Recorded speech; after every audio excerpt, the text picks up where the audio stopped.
chapter 7. It took Solomon 13 years, however, to complete the construction of his palace. He built the palace of the Forest of Lebanon 100 cubits long, 50 wide and 30 high, with 4 rows of cedar columns supporting trimmed cedar beams. It was roofed with cedar above the beams that rested on the columns, 45 beams, 15 to a row. Its windows were placed high in sets of 3 facing each other. All the doorways had rectangular frames. They were in the front part in sets of 3 facing each other. He made a colonnade 50 cubits long and 30 wide. In front of it was a portico, and in front of that were pillars and an overhanging roof. He built the throne hall, the hall of justice, where he was to judge, and he covered it with cedar from floor to ceiling. And the palace in which he was to live, set farther back, was similar in design. Solomon also made a palace like this hall for Pharaoh's daughter, whom he had married. All these structures, from the outside to the great courtyard and from foundation to eaves, were made of blocks of high-grade stone, cut to size and smoothed on their inner and outer faces. The foundations were laid with large stones of good quality, some measuring 10 cubits and some 8. Above were high-grade stones, cut to size, and cedar beams. The great courtyard was surrounded by a wall of 3 courses of dressed stone and 1 course of trimmed cedar beams, as was the inner courtyard of the temple of the Lord with its portico. King Solomon sent to Tyre and brought Huram, whose mother was a widow from the tribe of Naphtali, and whose father was from Tyre and a skilled craftsman in bronze. Huram was filled with wisdom, with understanding, and with knowledge to do all kinds of bronze work. He came to King Solomon and did all the work assigned to him. He cast 2 bronze pillars, each 18 cubits high and 12 cubits in circumference. He also made 2 capitals of cast bronze to set on the tops of the pillars. Each capital was 5 cubits high. A network of interwoven chains adorned the capitals on top of the pillars, 7 for each capital. He made pomegranates in 2 rows encircling each network to decorate the capitals on top of the pillars. He did the same for each capital. The capitals on top of the pillars in the portico were in the shape of lilies, 4 cubits high.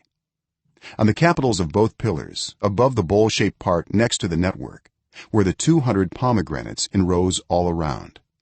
He erected the pillars at the portico of the temple. The pillar to the south he named Jachin, and the one to the north Boaz. The capitals on top were in the shape of lilies, and so the work on the pillars was completed. He made the sea of cast metal, circular in shape, measuring 10 cubits from rim to rim and 5 cubits high. It took a line of 30 cubits to measure around it. Below the rim gourds encircled it, 10 to a cubit. The gourds were cast in 2 rows in one piece with the sea. The sea stood on 12 bowls, 3 facing north, 3 facing west, 3 facing south, and 3 facing east. The sea rested on top of them, and their hindquarters were toward the center. It was a handbreadth in thickness, and its rim was like the rim of a cup, like a lily blossom. It held 2,000 baths. He also made 10 movable stands of bronze. Each was 4 cubits long, 4 wide, and 3 high. This is how the stands were made. They had side panels attached to uprights. On the panels between the uprights were lions, bulls, and cherubim, and on the uprights as well. Above and below the lions and bulls were wreaths of hammered work. Each stand had 4 bronze wheels with bronze axles, and each had a basin resting on 4 supports, cast with wreaths on each side. On the inside of the stand there was an opening that had a circular frame 1 cubit deep. This opening was round, and with its basework it measured 1.5 cubits. Around its opening there was engraving. The panels of the stands were square, not round. The 4 wheels were under the panels, and the axles of the wheels were attached to the stand. The diameter of each wheel was 1.5 cubits. The wheels were made like chariot wheels. The axles, rims, spokes, and hubs were all of cast metal. Each stand had 4 handles, one on each corner, projecting from the stand. At the top of the stand there was a circular band half a cubit deep.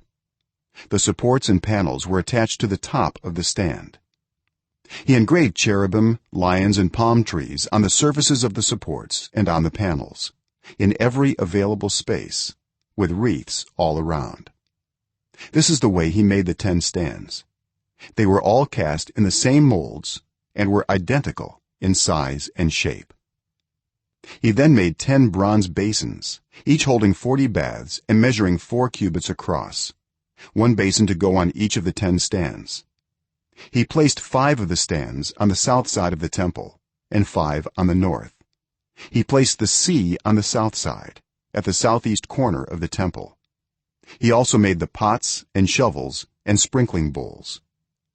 So Huram finished all the work he had undertaken for King Solomon in the temple of the Lord: the 2 pillars, the 2 bowl-shaped capitals on top of the pillars, the 2 sets of network decorating the 2 bowl-shaped capitals on top of the pillars, the 400 pomegranates for the 2 sets of network, 2 rows of pomegranates for each network decorating the bowl-shaped capitals on top of the pillars, the 10 stands with their 10 basins, the sea and the 12 bowls under it, the pots, shovels, and sprinkling bowls.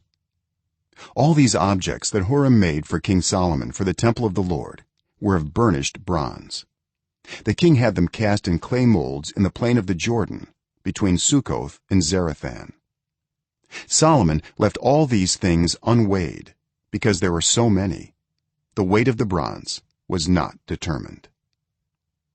Solomon also made all the furnishings that were in the Lord's temple: the golden altar, the golden table on which was the bread of the presence, the lampstands of pure gold, 5 on the right and 5 on the left, in front of the inner sanctuary, the gold floral work and lamps and tongs, the pure gold basins, wick trimmers, sprinkling bowls, dishes, and censers, and the gold sockets for the doors of the innermost room, the most holy place, and also for the doors of the main hall of the temple. When all the work King Solomon had done for the temple of the Lord was finished, he brought in the things his father David had dedicated, the silver and gold and the furnishings, and he placed them in the treasuries of the Lord's temple.